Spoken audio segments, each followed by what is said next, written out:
하나님께서 오늘 수요 저녁 예배 우리에게 주신 영의 양식은 신약 성경 마태복음 18장 1절부터 7절까지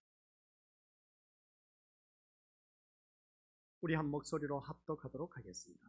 그때에 제자들이 예수께 나와 이르되 천국에서는 누가 크니까? 예수께서 한 어린아이를 불러 그들 가운데 세우시고 이르시되 진실로 너희에게 이르노니 너희가 돌이켜 어린 아이들과 같이 되지 아니하면 결단코 천국에 들어가지 못하리라. 그러므로 누구든지 이 어린아이와 같이 자기를 낮추는 사람이 천국에서 큰 자니라. 또 누구든지 내 이름으로 이런 어린아이 하나를 영접하면 곧 나를 영접함이니 누구든지 나를 믿는 이 작은 자 중 하나를 실족하게 하면 차라리 연자 맷돌이 그 목에 달려서 깊은 바다에 빠뜨려진 것이 나으니라. 실족하게 하는 일들이 있으므로 말미암아 세상에 화가 있도다. 실족하게 하는 일이 없을 수는 없으나 실족하게 하는 그 사람에게는 화가 있도다. 아멘. 이 말씀은 하나님께서 하신 말씀을 통해서 주신 교훈의 제목 같이 읽어보도록 하겠습니다. 시작. 아버지 하나님, 오늘 또한 본문 말씀 마태복음 18장 1절부터 7절 말씀 통하여 천국에서 누가 크냐라는 제자들의 질문에 우리는 어떻게 생각하고 있는지 한번 자기 자신을 비춰볼 수 있는 귀한 시간 되어서 하나님께서 원하시는 귀한 믿음의 모습으로 거듭나 우리 모두 다 천국 백성이 되어 아버지 한 뜻을 이뤄나가게 하옵소서. 예수님의 이름으로 기도드립니다. 아멘.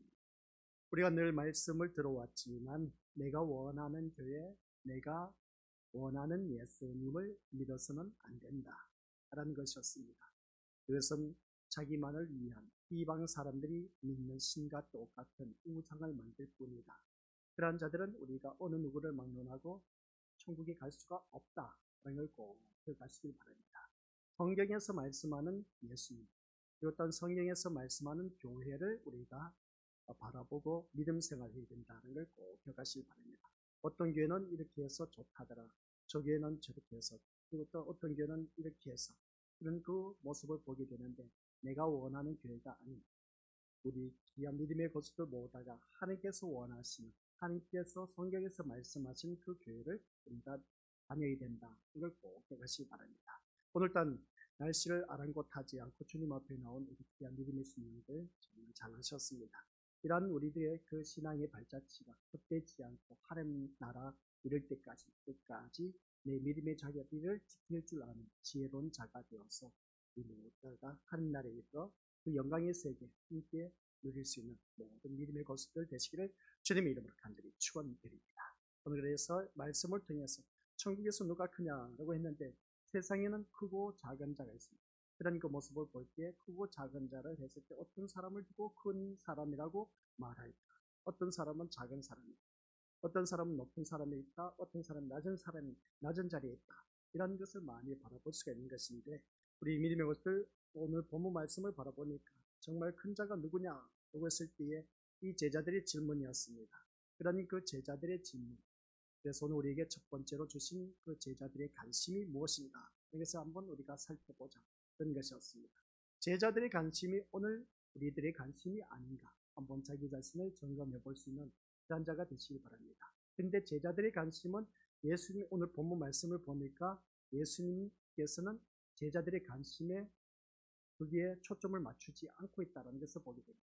그래서 오늘 우리 믿음의 식구들께서는 이 제자들의 관심이 혹 나의 그 관심이 아니었는가 한번 살펴보고 점검해 볼 수 있는 그런 시간이 되어서 하나님께서 말씀하신, 우리 예수님이 말씀하신 그 답변에 대해서 어떻게 조명하고 계신가를 한번 살펴보도록 하겠습니다. 그래서 예수님은 제자들이 전혀 예상하지 못한 말씀으로 가르치셨지만은 제자들을 가장 당황스럽게 한 말씀이라면 아마 우리 사람들에게 붙잡혀 죽으시고 사흘 만에 다시 살아나신다라는 십자가 사건일 것입니다. 제자들이 생각했을 때 우리가 믿고 따르는 이 메시아 되신 예수님은 그럴 뿐이 아니다라는 것이죠. 제자들이 갖고 있던 메시아상은 승리자로 오신 메시아인데 십자가 사건은 패배자로 끝나는 메시아로 여겨졌기 때문임을 알 수가 있습니다. 그래서 그들은 한결같이 내가 믿고 따르는 이 메시아는 정치적 메시아로서 이 로마 정권에서 억압당한 우리를 해방시켜 주실 그런 예수님, 그런 메시아로 알고 있었던 것을 보게 됩니다. 그런데 올토당토한테 우리 주님께서 내가 이제 고난을 받을 것이고 고난 받아서 이제 십자가에 죽을 것이다. 죽고 나서 또 3일 만에 다시 살아날 것이다. 그런 그 말씀을 하니까 제자들이 어안이 벙벙하는 것을 보게 됩니다. 도대체 무슨 말인지 알 수가 없다는 것이죠. 메시아 상은 그들에게 있어서 승리자로 오신 메시아인데 십자가 사건은 패배자로 끝난 메시아로 여겨졌기 때문에 그들은 그럴 수밖에 없었다. 이런 것을 알 수가 있습니다. 이처럼 십자가 사건의 의미를 전혀 알지 못한 제자들은 세상의 사고방식을 그대로 드러내고 있었다. 이런 것을 알 수가 있습니다. 그것은 오늘 본문 속에서 1절 말씀 보니까 그때에 제자들이 예수께 나와 이르되 천국에서는 누가 크니까? 라는 질문을 던지는 겁니다. 여기에 관심을 드러낸 것을 보게 된 것이죠. 이 십자가는 당시 죄인을 사형시키는 방법의 하나로서 가장 고통스럽고 비참한 것이었다는 것은 우리가 다들 잘 알고 있는 내용입니다. 따라서 십자가는 인간에게 있어서는 가장 낮은 자리라고 할 수 있습니다. 이것을 우리가 다들 잘 알고 있습니다. 이 십자가는 인간에 있어서 가장 낮은 자리. 그러니까 예수님은 이처럼 가장 낮은 자리로 내려가셔서 예수님의 일을 이루실 것을 말씀하셨고 또한 그것이 십자가의 의미다. 이런 것을 보게 됩니다. 그러므로 우리가 예수님을 믿는다는 것은 예수님과 함께 낮은 자리로 내려감을 뜻한다는 것입니다. 오늘 이 자리에 앉아 계신 우리 귀한 믿음의 신령들 모두가 예수님을 믿는다고 한다면 내가 높은 자리로 올라가는 것이 아니라 우리 믿음으로서 오늘 본문 속에서 제자들이 천국에서 누가 큰 자입니까? 라고 하는 것은 한결같이 어떤 높은 자리를 원하는 그런 모습을 보게 되는데 우리가 예수님을 믿는 믿음의 자녀들은 어느 누구든지 예수님과 함께 낮은 자리로 내려간다라는 것을 기억하시기 바랍니다. 그런 말씀을 듣다 보니까 내가 왜 낮은 자리로 가냐는 것이죠. 남들보다 배운 것도 많고 가진 것도 많고 남들보다 누린 것도 많은데 내가 왜 낮은 자리로 내려가야 되느냐. 그리고 반감을 갖는 분들 또한 계실 겁니다. 반감을 가지셔도 괜찮습니다. 그런 분들은 한결같이 아직도 내가 세상에 뭔가 초점을 맞추고 있다는 것. 우리가 예수님을 믿는 믿음의 자녀들은 한결같이 우리들의 믿음의 목적, 신앙의 목적, 교회 다니는 목적은 천국 가기 위한 것이다. 이걸 꼭 기억하시기 바랍니다. 그래서 우리는 살아가는 모든 삶 속에서 천국에 대한 소망을 가져야 되는 것이지 이 세상에 대한 소망을 갖다 보면 어느 누구든지 실망할 수밖에 없다. 이것을 알 수가 있습니다. 그래서 십자가는 인간에 있어서 어느 누구를 막론하고 가장 낮은 자리라고 하는 것을 볼 때 예수님은 이처럼 가장 낮은 자리로 내려가셔서 예수님의 일을 이루실 것을 말씀하시고 이것을 통해서 우리에게 십자가가 무엇인가를 깨닫게 해주셨다. 이것을 보게 됩니다. 그러므로 예수님을 믿는다는 것은 예수님과 함께 낮은 자리로 내려가야 된다. 이걸 꼭 기억하시기 바랍니다. 이 낮은 자리로 내려가지 않으면 그 십자가의 의미를 우리가 제대로 알 수가 없다는 것이죠. 십자가의 믿음의 내용도 알 수가 없다라는 것을 보게 됩니다. 그런데 제자들은 예수님의 말씀이 무엇을 의미하는지를 전혀 모름으로 인해서 십자가 사건을 앞둔 긴박한 위기의 상황에서 자신들의 거치 문제에 강한 관심을 드러내고 있었다. 여기서 보게 됩니다. 이런 것 보면 우리가 기억해야 할 것이 있습니다. 십자가 사건을 앞두고 있는데 이 긴박한 상황 속에서 제자들은 엉뚱한 질문을 던지면서 그들의 문제의 관심은 자기 거치, 그러니까 내가 높은 자리에 있어야 된다. 그런 관심을 두고 있었던 것을 보게 된 것이죠. 사람들에게 붙들려 죽으신다는 말씀을 2번이나 하셨음에도 불구하고 제자들은 그 죽으심에 대해서는 전혀 관심을 두지 않고 오직 자기들의 문제의 마음을 두고 예수께 묻는 것이 참으로 철없어 보이는 것을 알 수가 있습니다. 하지만 바로 그것이 오늘 우리들의 모습이기도 하다라는 생각을 알 수가 있다는 것을 보게 된 겁니다. 우리 믿음의 것들께서 살아가는 모든 삶 속에서 일어나는 일들이 어느 누구든지 다반사로 많은 것들이 대소사 이런 일들이 많이 일어나고 있음을 보게 됩니다. 그럴 때마다 우리 믿음의 식구들께서는 그 문제를 해결하기 위해서 주님 앞에 나와서 엎드리고 부르짖는 그 모습은 누구든지 다 경험을 하고 있고 그걸 또한 하고 있음을 보게 됩니다. 그럼 모든 문제점을 통해서 우리 믿음의 식구들은 거기에 대해서 그 문제점이 왜 나에게 주어졌는가 그 원인을 찾아내기보다는 그 문제를 해결받으려고 하기만 급급했다. 그래서 우리가 알 수 있습니다. 앞으로 이제 우리가 믿음 생활하면서 나에게 어떤 문제가 직면했다. 그랬을 때 우리로서는 지혜롭게 대처해 나가시기 바랍니다. 하나님 이 문제 해결해 주시옵소서라고 그렇게 부르짖지 마시고 그것은 철없는 그런 우리들의 모습을 보게 된 겁니다. 그러나 이제 좀 신앙생활 어느 정도 했지 않습니까? 철이 들었습니다. 성숙했습니다. 성장했다면 하나님 이 문제가 왜 나에게 주어졌는지 알 수가 없습니다. 무엇 때문인지 이것 도대체 무엇인지 그 원인이 무엇인지 하나님 앞에 물으면서 깨닫는 것. 그러면 그 모든 문제 깨닫는 순간 그 문제가 또한 해결된다라고 제가 수도 없이 말씀을 드렸습니다. 그렇다면 오늘 이 자리에 앉아 계신 우리 믿음의 식구들께서 바로 그러한 믿음의 자세가 참 중요하다. 여기서 보게 됩니다. 철없이 그러한 우리가 믿음 생활하지 마시고 이제는 좀 더 철든 성숙 성장한 모습으로 하나님 앞에 나아가자라는 것이었습니다. 그런데 오늘 본문 말씀을 바라보니까 제자들이 갑자기 천국에서 누가 크니까? 라고 묻는 것은 아마 예수님 자신들을 차별하고 있다는 느낌이 들었기 때문이다. 여기서 바라보게 됩니다. 그도 그럴 수밖에 없는 이유가 있습니다. 왜 제자들이 갑작스럽게 천국에서 누가 크니까? 라고 질문을 던지냐는 것이죠. 근데 우리가 앞에서 우리가 이미 17장에서 다 살펴봤지 않습니까? 제자들이 이렇게 질문을 던진 이유가 있습니다. 던진 이유가 뭐냐라고 했을 때 예수님은 그 변화산에 올라갈 때 딱 제자들 모두 다가 데리고 올라갔습니까? 아니죠. 누구였습니까? 베드로, 야고보, 요한 세 사람만 데리고 올라갔습니다. 특히 또한 베드로에게 천국 열쇠를 주면서 엄청난 말씀을 하셨지 않습니까? 그러면 네가 땅에서 매면 하늘에서도 매고 땅에서 불면 하늘에서도 푼다 라고 하면서 베드로에게 천국 열쇠를 주시겠다는 엄청난 말씀을 하신 것을 보게 됩니다. 또한 성전세를 내는 문제에서 물고기 우리가 지난 시간 다뤘지 않습니까? 물고기를 낚아서 얻은 한 세겔로 나와 너 성전세를 내도록 하라 하는 것을 보게 됩니다. 우리 믿음을 때 여기서 바라보면 너무나 우리 예수님 차별 두고 있지 않습니까? 12제자 모두 다가 똑같이 변화산 데리고 가면 어디 겁나나? 그리고 또한 우리 믿음을 때 천국 열쇠 왜 베드로에게만 주냐는 것이죠. 오늘 이 자리에 앉아 계신 우리 믿음을 때 우리 장로님에게 내가 우리 교회 그 돈을 100만 원 주겠다 하면 우리 믿음을 다들 들고 일어날 겁니다. 왜 나는 100만 원 안 주냐고 그렇게 말할 겁니다. 그런 그 모습을 보는 것처럼 우리 믿음의 것을 베드로에게만 천국 열쇠를 주겠다 했을 때 옆에 가만히 듣자 하니까 이 11제자는 어떻습니까? 오, 이것 봐라 하면서 어떻게 했습니까? 그러다 보니까 왜 베드로에게만 주냐라고 각자 제자들 또한 마음속에 품었을까 안 품었을까 두말할 것도 없이 품고 있다는 것을 알 수가 있습니다. 성경에는 표현되고 있지는 아니하지만은 그러나 이 베드로에게만 천국 열쇠를 준다는 것을 볼 때 하여튼 제자들은 지기 질투할 수밖에 없습니다.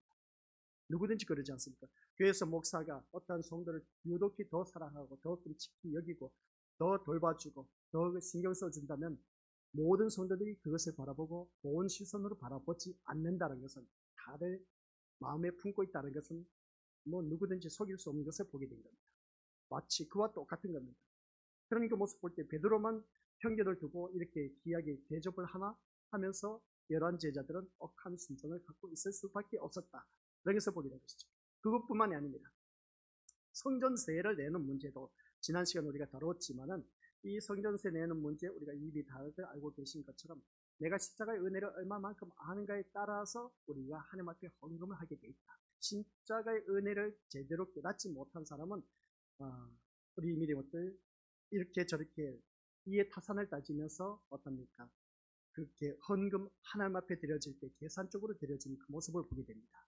그러나 십자가의 은혜를 제대로 깨닫는 사람은 거기에 대해서 의무적으로 드리는 것이 아니라 자유함 속에서 드려진다는 것은 누구든지 지난 시간 우리가 말씀을 통해서 들었습니다. 그러면 우리는 자유함 속에서 드려져야 되는데 내가 그만큼 신앙이 성숙성장하면 할수록 이제 세상 것에 대해서 자유함을 누릴 수가 있다는 겁니다. 근데 우리는 자꾸만 내가 헌금 11조 얼마 떼고 감사 그리고 이런저런 모든 각종 다 예물을 드리는 그 모습을 보면 우리는 다 예전에 해왔던 그 방식대로 늘 하던 그 패턴으로 하나님 앞에 드려진 것을 보게 됩니다.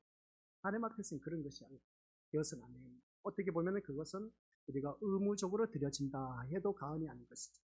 그러나 이제는 우리 믿음의 것들 내가 좀 더 성숙하고 성장했다면 하나님 앞에 성전세 그러니까 헌금 내는 자들은 한결같이 자유함 속에서 드릴 줄 아는 그런 자가 되어야 된다. 만약에 의무적으로 드려진다면 타인과 하나님과의 관계다. 그것은 하나님과의 관계 속에서 아무런 의미가 없다는 것이죠. 우리는 하나님과 나와의 자녀의 관계다.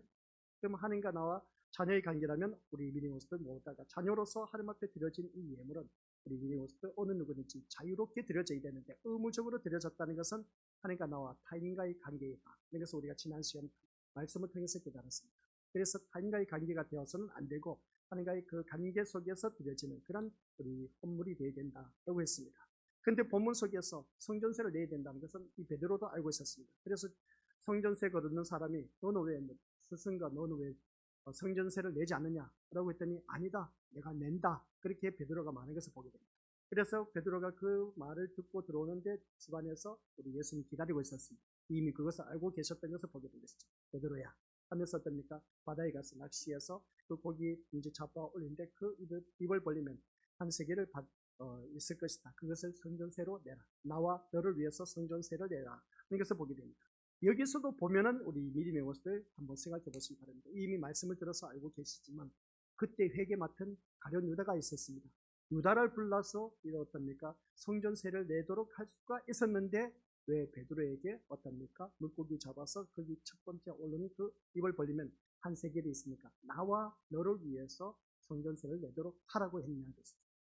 차별이지 않습니까? 다른 제자는 뭐 눈문 봉사입니까? 그런 그 모습을 볼 때 왜 베드로에게만 예수님과 베드로만을 위한 성전세를 내라고 했냐는 거죠.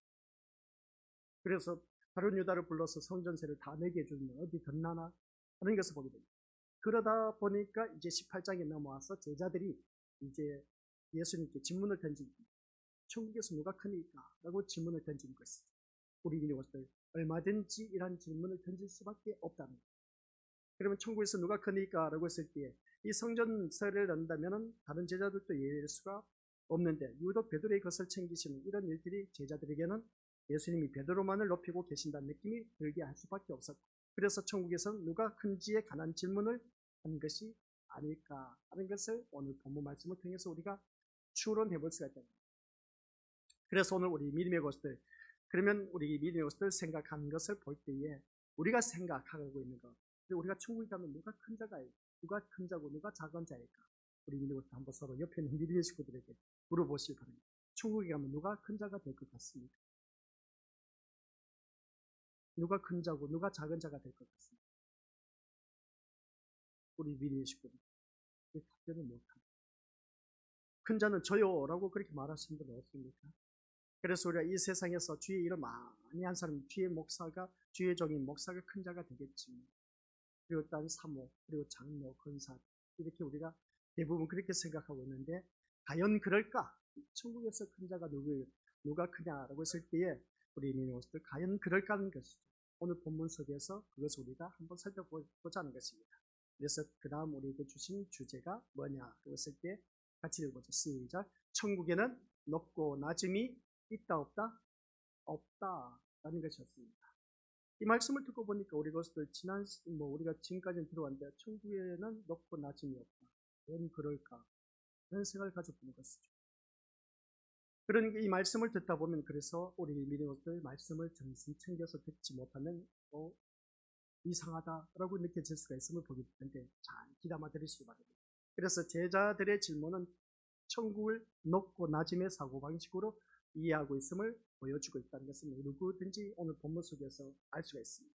근데 이것이 제자들의 천국 간에 문제가 있고 또한 십자가의 죽으심과 부활로 이루어질 하나님 나라를 전혀 이해하지 못하고 있다는 것을 의미하고 있다는 것을 보게 됩니다.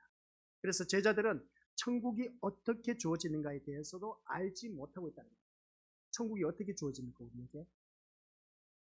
우리 믿음으로서 어떻게 주어진다고요? 금방 말씀하셨는데 어떻게?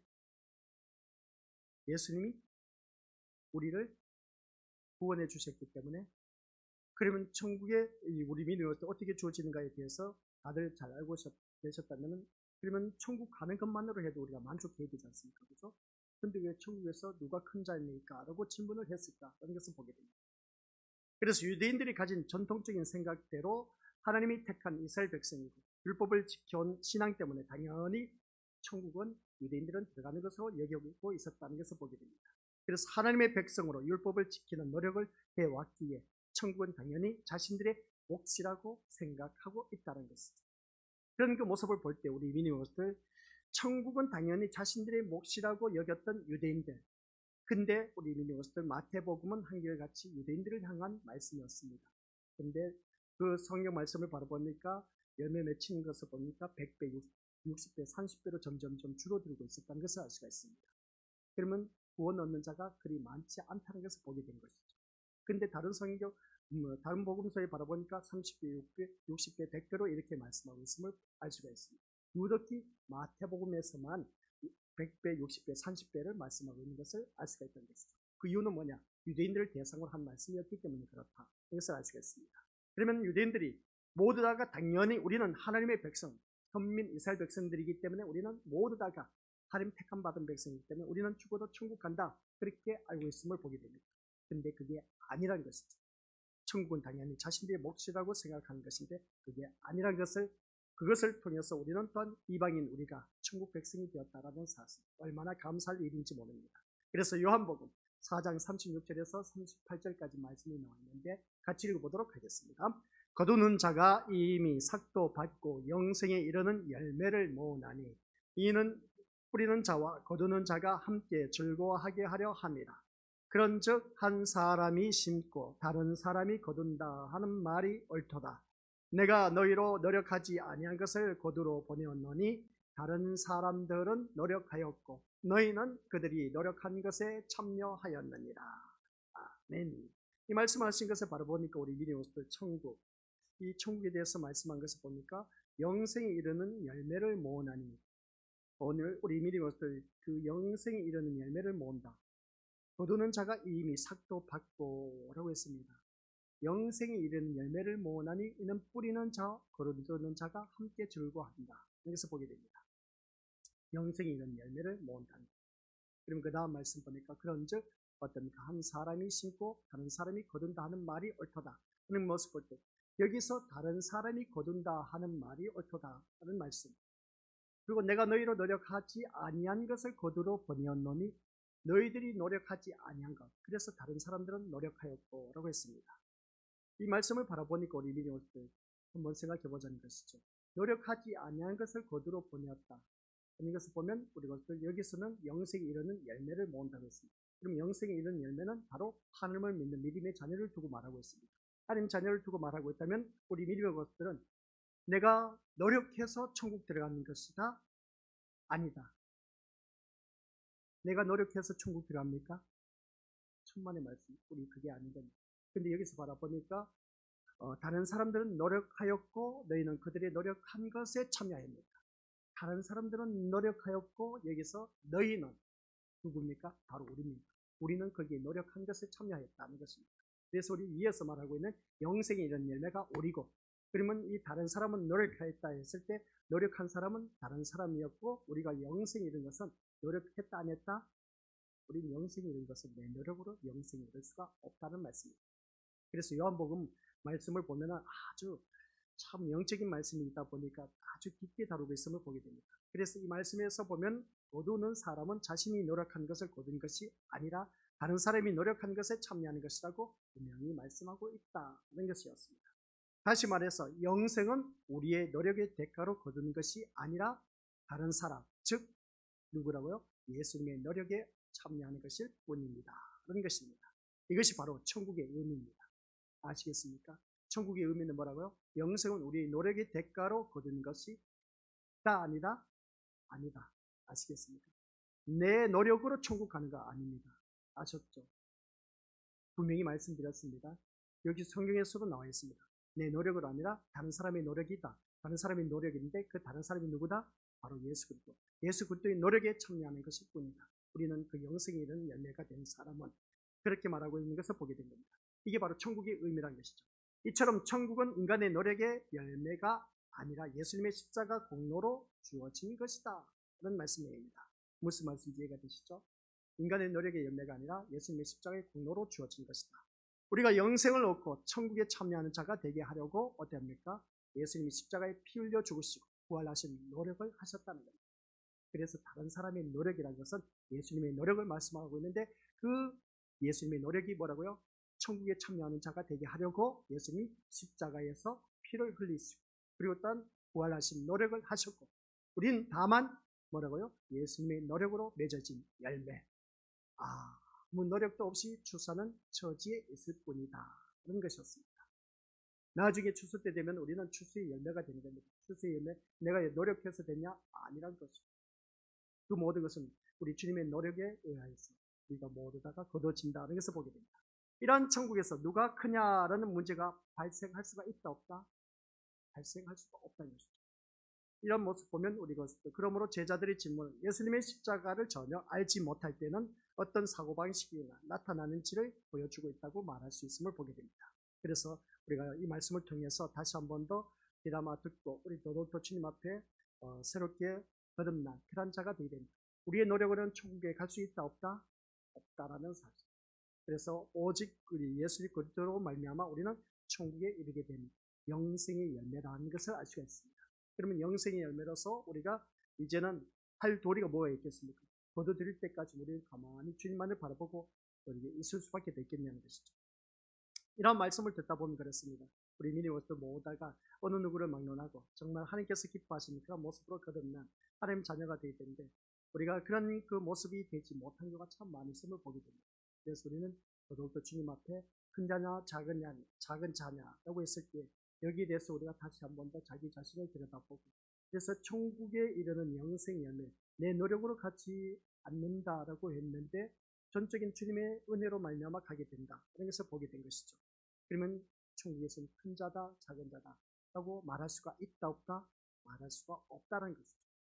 우리가 신앙으로 살기 위해서 노력을 할 수는 있습니다. 어느 누구든지 그죠? 신앙으로 내가 열심을 해요. 오늘따라 이렇게 주님 앞에 나온 모습 보면 이 추운 날씨에 집에서 그냥 맛있는 음식을 먹으면서 TV 보고 자기가 하고 싶은 것 마음껏 취미생활 할 수도 있을 텐데 그것을 포기하고 이 자리에 나왔다는 자체는 우리 믿음으로서 자신의 노력이 있다는 것. 얼마나 대단한 것인지 모릅니다. 그것도 가족 식구들 어린아이들 모두 다 데리고 나오는 그 모습 보면 어떻게 신앙으로 살기 위해서 노력하는 그 모습을 보게 됩니다. 참 기특하지 않습니까? 너무나 대단하지 않습니까? 훌륭합니다. 그래서 오늘 이 자리에 나오신 우리 믿음의 식구들 보면 얼마나 귀한 분들인지 정말 저는 너무나 고맙고 감사할 뿐인 겁니다. 그래서 저는 또 이 말씀을 들고 우리 믿음의 식구들에게 전하고 있습니다. 그런데 신자가 신앙으로 살기 위해서 노력을 할 수는 있습니다. 하지만 예수 그리스도를 믿으며 예수님이 가신 길에 순종하고자 하는 믿음은 인간의 노력 여부와는 별개의 문제이다. 아시겠습니까? 예수 그리스도를 믿으면서 예수님이 가신 길에 순종하고자 하는 믿음은 인간의 노력과는 별개의 관계다. 왜 그럴까? 앞에 화면 같이 읽어보도록 하시죠. 믿음은 시작. 믿음은 인간의 노력으로 목사님 믿음은 인간의 노력으로 되는 것이지 안 된다고 그렇게 말하시면 어떻게 됩니까? 우리 한번 생각해 봐야 됩니다. 우리 믿음은 인간의 노력으로 된다 안 된다? 안 된다고 증거를 대겠어요. 어떻게 안 될까? 이거 우리가 섣불리 답변하면 안 돼요. 섣불리 또 답변해서도 안 되고 섣불리 우리가 판단해서도 안 되고 믿음은 인간으로 노력으로는 안 된다. 제가 말씀을 드리고 있습니다. 아니 목사님 제가 믿음으로 살기 위해서 얼마나 노력하고 있는데 누구든지 그렇게 고백했지 않습니까? 내가 이 믿음으로 살기 때문에 얼마나 진짜 내가 별의별 소리를 다 들어가면서 진짜 내가 참고 또 참으면서 얼마나 내가 노력했는지. 근데 제가 이 시간에 드리고 있을 때 믿음은 인간의 노력으로는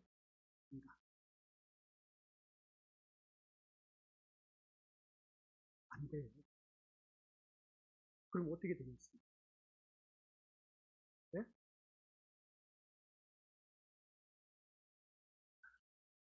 네. 우리 믿음의 인간의 노력은 안 된다. 최철순 간사님이 정확하게 표현하죠. 뭐라고요? 예수님의 은혜로 내 노력으로는 우리 믿음은 어느 누구든지 안 됩니다. 그러나 우리가 예수님을 믿는다면 그것으로 가능, 은혜로 가능합니다. 은혜로 우리가 믿음을 갖게 된다.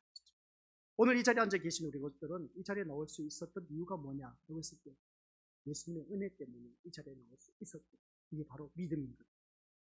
믿음은 내 노력으로 되는 것은, 내가 이 자리에 나올 수 있는 것은 예수님의 은혜가 있었기 때문에 나오게 된 것이지 내 노력으로 나온 것은 아니라는 거예요. 그걸 아셔야 돼요. 근데 대부분 바라보면 이 추운 날씨에 교회나 참 대단하다. 그리고 또 내가 믿음으로 살기 위해서 내가 어떤 핍박을 받더라도 내가 엄청나게 그 수모를 당하면서도 우리가 새벽 예배 시간 시편 109편 저주를 퍼붓지 않습니까? 그런 그 말씀을 바라봤을 때 얼마나 노력을 합니까? 대단한 노력을 하고 있지 않습니까? 내가 예수님 때문에 참는다. 내 인간 예수님만 아니었으면 내가 벌써 내가 어떻게 했을 것이다 라고 그렇게 말하는 것을 보면 엄청난 노력이 있는 것을 보게 됩니다. 그런데 내 노력으로 된 것처럼 여겨질지 모르지만 그게 아니라 근본적으로 우리가 파고 들어가 보면 예수님의 은혜가 그 사람에게 입혀졌기 때문에 내가 참게 된 것이지, 예수님의 은혜가 아니면 참을 수가 없습니다. 아시겠습니까? 그래서 믿음은 인간의 노력으로는 안 된다는 거예요. 전적인 예수님의 은혜로 말미암아 가능하다는 것입니다. 그래서 오늘 이 자리에 앉아 계신 우리 믿음의 것들, 우리가 예수님을 믿는다면 그것은 다만 은혜일 뿐입니다. 이걸 꼭 기억하시기 바랍니다. 따라서 믿음으로 어떻게 살든 그 모든 것은 자신을 다스리시고 인도하시는 은혜의 결과일 뿐이다. 이런 것입니다. 오늘까지 살아온 우리들의 삶의 여정, 누구는 믿음이 좋다, 좋지 못하다, 저 따위 신앙생활에서 어떻게 천국 갈 수 있을까? 그렇게 말하는 사람이나 그 사람을 바라보니까 진짜 그런 것도 그런 것 같아요. 근데 오늘까지 하나님께서 우리를 다스리시고 인도하시는 것은 하나님께서 그 사람에게 주신 은혜의 결과이다. 그래서 보게 됩니다. 그러면 목사님, 이렇게 믿음이 좋으신 분은 하나님께서 은혜를 많이 주셔서 그렇겠네요? 아니요. 한 교회 지붕 아래에서 우리 믿음의 친구들에게 똑같은 말씀을 주셨습니다. 똑같은 말씀을 주셨는데 누구는 은혜 많이 받고 누구는 은혜를 적게 받는다. 왜 그럴까? 이 전적인 주님의 은혜라고 했는데 하나님께서 똑같이 다 많이 주시면 얼마나 좋을까? 믿음, 나 은혜 받았다 할렐루야 하면서 바로 하는데, 근데 나는 도대체 무슨 말씀인지 알지도 못하고 깨닫지도 못하고, 이거 은혜 은자도 찾아볼 수도 없는데 옆에 사람 아멘 아멘 하면서 할렐루야 그렇게 하는데 이거 도대체 왜 그럴까? 왜 그럴까? 우리 믿는 모습. 누구는 은혜 받았다고 하는데 나는 은혜 은자도 못 받았어. 오늘 이 말씀을 보면 우리 믿는 어떤 모습, 우리의 모습은 어떠냐는 것이죠. 지금까지 우리 하나님께서 지금 우리가 믿음 생활하고 이 자리까지만 하나님의 은혜로 지금 살아왔다는 것 다들 인정하시죠? 우리 다니엘 기도회 때마다 감정하는 그 모든 강사들 바라보았을 때 어떠셨습니까? 다 결론은 하나님의 은혜로 오늘 내가 이 자리에 서게 되었다고 누구든지 그렇게 고백을 합니다. 하나님의 은혜가 아니면 내가 오늘 이 자리에 설 수가 없었다고 다들 그렇게 말을 했으면, 안 한 사람은 없어요. 다 했습니다. 은혜의 결과입니다. 자기 노력으로 이 자리에 섰다 하신 분 아무도 없었습니다. 전적으로 하나님의 은혜로 내가 이 자리에 섰다고 하는 것이죠. 그게 믿음인 거예요. 근데 우리는 대부분 자기 노력으로 인해서 내가 뭔가 했다라고 하는 것인데 아니요. 물론 어떻게 보면 내가 노력으로 한 것처럼 보일 수밖에 없어요. 저 사람 대단한 노력 열심히 내고 있네. 날마다 새벽 예배 드리고 모든 예배 다 빠지지 않고 열심히 헌신, 본성, 충성하는 모습 보니까 진짜 열심히 노력하는 것 같아 보여요. 근데 우리가 인간의 눈으로 바라보았을 때는 노력이지만 영적인 눈으로 바라봤을 때는 그 사람이 은혜를 받았기 때문에 열심을 내고, 그래서 열심을 내지 못한 이유는 그 사람이 은혜를 받지 못했다는 것을 우리가 알 수 있는 것입니다. 그래서 우리가 믿음 생활을 하면서 저 사람은 참 대단하다라고 했을 때는, 대단하다고 했을 때 그 사람은 은혜를 받았기 때문이다 이런 것을 알 수가 있습니다. 그게 바로 믿음이라는 것입니다. 은혜를 받으면 받을수록 그 믿음은 더욱더 성숙하고 성장한다 이런 것을 알 수가 있습니다. 그래서 오늘 이 자리에 앉아 계신 우리 것들 모다가 다시 한번 우리는 자신의 높고 낮음에 대해서 이제는 어느 누구를 만나고 모든 것이 다 은혜의 결과로 되어진 것인데 높고 낮음에 대해서 마음을 둘 수가 없다는 것입니다. 오히려 천국에는 들어갈 수도 없는 불의한 자를 천국 백성이 되게 하신 은혜 감사할 뿐입니다. 바로 이겁니다. 천국에 내가 들어갈 수도 없는 그런 주제인데 내가 천국 백성이 되었다는 것, 이것만 해도 이게 하나님 은혜가 있지 않습니까? 근데 누가 큰 자냐 작은 자냐 따질 게 뭐가 있겠어요? 이 말씀만 들어도 그러지 않습니까? 그래서 우리 천국에서 큰 자다 작은 자다 말할 건덕지도 못된다는 것이죠. 내가 무슨 잘난 게 뭐가 있다고. 근데 내가 그런 그 나를 주님의 십자가의 은혜로 말미암아 구원해 주셔서 천국 들어갔다는 것이죠. 그럼 천국 들어가는 것만 해도 감사할 것입니다. 내가 천국에서 큰 자다 작은 자다 말할 수 있다 없다? 우리 있다 없다? 왜 대답 못해? 없죠. 우리 미래고서들 내가 구원받은 하나님 백성만 된 것도 이 하나님 은혜인데 이것만 해도 우리가 감사할 일인데 뭐 크고 작고 높고 낮고 한 이런 것이 어디 있겠냐는 것입니다. 저 감사할 뿐인 것이지. 따라서 제자들의 질문은 참으로 어리석을 뿐이다. 여기서 알 수가 있습니다. 그런데 그처럼 어리석은 생각으로 사는 것이 또한 우리라는 거예요. 오늘 이 자리에 앉아 계신 우리 귀한 믿음의 시민. 그런 어리석은 생각을 떨쳐버리지 않겠습니까? 우리는 스스로 십자가를 잘 아는 것 같고 믿음으로 행동하고 있는 것처럼 여겨지겠지만은 사실 우리는 항상 십자가는 잊은 채 어리석은 길로만 가게 되는 연약한 자들일 뿐이다. 이런 것입니다. 십자가의 은혜를 제대로 알면은 우리 것들 곁길로 빠질 수도 없다는 것이죠. 자기 멋대로 신앙할 수가 없다는 것이죠. 내가 원하는 교회, 내가 원하는 예수님 믿을 수가 없다는 것이죠. 십자가의 은혜를 아는 사람만이 이렇게 추운 날씨에도 아랑곳하지 않고 주님 앞에 나와서 예배 드릴 수가 있고 모든 새벽 예배, 모든 예배, 또는 수요, 금요, 주일 오전, 오후 모든 예배를 다 드릴 수가 있다. 십자가의 은혜를 제대로 아는 사람만이 그렇답니다. 근데 그러지 못했을 때 십자가의 은혜를 알지 못하는 심령들은 아직도 내가 살아있기 때문에 그래서 내가 자기 의를 드러내는 그 모습을 보게 됩니다. 이게 바로 어리석은 생각인 것임을 알 수가 있다는 것이죠. 그런 우리가 되지 말자는 것입니다. 그래서 믿음은 행동하고 있는 것처럼 우리가 어느 누구든지 여겨지겠지만 사실 우리는 십자가, 그 십자가의 은혜로 지금 오늘 이 자리에 이렇게 되었다는 것을 꼭 명심하시고 그러고 보면 내가 은혜 받은 자리에 나와 앉아 있습니다. 이 자리에 내가 얼마든지 진짜 우리가 육신을 생각하면은 집에서 자기가 하고 싶은 건 늘 말씀드리지 않습니다. 하고 싶은 건 마음껏 할 수가 있습니다. 이 사람 만날 수도 있고 저 사람 만나서 저녁 식사할 수도 있고 좋은 취미생활도 할 수가 있는 그런 시간입니다.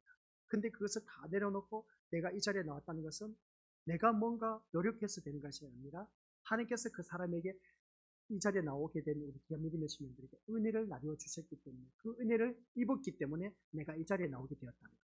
아시겠습니까? 내가 노력해서 나온 것이 아닌 겁니다. 근데 어떻게 보면 그럽니다. 아직 못해 나오신 분들이 또한 있을 겁니다. 그리고 또 사람 눈치 보여서 어쩔 수 없어서 나오신 분들 또한 계실 겁니다. 그래서 나가자니 참고 안 나가자니 눈치 보이고 그러다 보니까 아직 못해서 나오신 그런 분들 또한 있을 겁니다.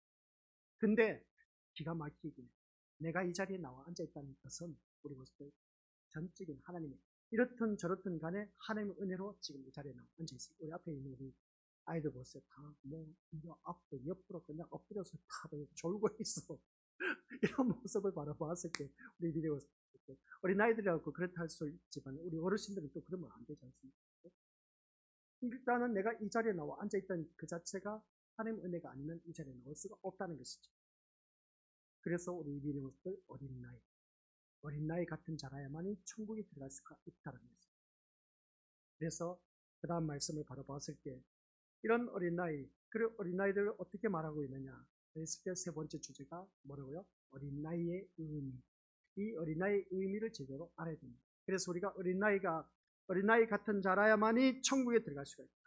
이 3절 말씀 우리 같이 읽어보도록 하겠습니다. 시작. 이르시되 진실로 너희에게 이르노니 너희가 돌이켜 어린아이들과 같이 되지 아니하면 결단코 천국에 어린아이들과 같이 되지 아니하면 결단코 천국에 들어가지 못한다. 그러므로 누구든지 이 어린아이와 같이 자기를 낮추는 사람이 천국에서 큰 자니라 구했습니다. 그러면 어린아이와 같이 되어야 된다는 거예요. 어린아이들과 같이 되지 아니하면 결단코 천국에 들어가지 못한다고 했는데 그러면 내가 어린아이 되란 말인가? 저렇게 삑삑 울고 신의 손이나 신의 빛이나 백아람이나 그런 어린아이처럼 계속 예배 시간 떠들고 막 삑삑 떠들면서 저런 어린아이로 내가 돌아가야 된단 말인가? 그리고 디모데가 그러지 않습니까? 어떻게 해야 거듭나냐 그랬죠. 내가 엄마 뱃속으로 다시 들어가서 다시 태어나리까 그렇게 말한 것을 보게 됩니다. 그래야 다시 거듭난다고 말할 수 있을까? 여기서 말하고 있는 어린 나이, 우리 미리 왔을 때 그러면 어린 나이들과 같이 되지 않으면 결단코 천국에 들어가지 못한다. 그럼 어린 나이 같아야 되는데 어떤 것을 두고 어린 나이 같다라고 말할 수 있습니다. 우리 대부분 어린 나이 하면 생각하는 것이 있죠. 어린 나이는 순수해서 그래. 아니요, 순수는 개콜이다. 무슨 순수니? 얼마나 악한데 바락바락 소리 지르고. 아까 보세요. 엄마가 찬양인도 한다고 앞에 나오는데 안고 들어가니까 막 울지 않습니까? 왜 그러냐고. 얼마나 고집이 세는데 얼마나 악한데 아이들이. 순수 웃기는 소리입니다. 키우다 보면 아이들도 얼마나 고집이 센데 전혀 순수한 걸 찾아볼 수 없습니다. 근데 우리 예수님 말씀하고 있는 이 어린아이 뭘 두고 어린아이 같은 자가 되어야만이 천국에 들어갈 수 있냐는 것이죠.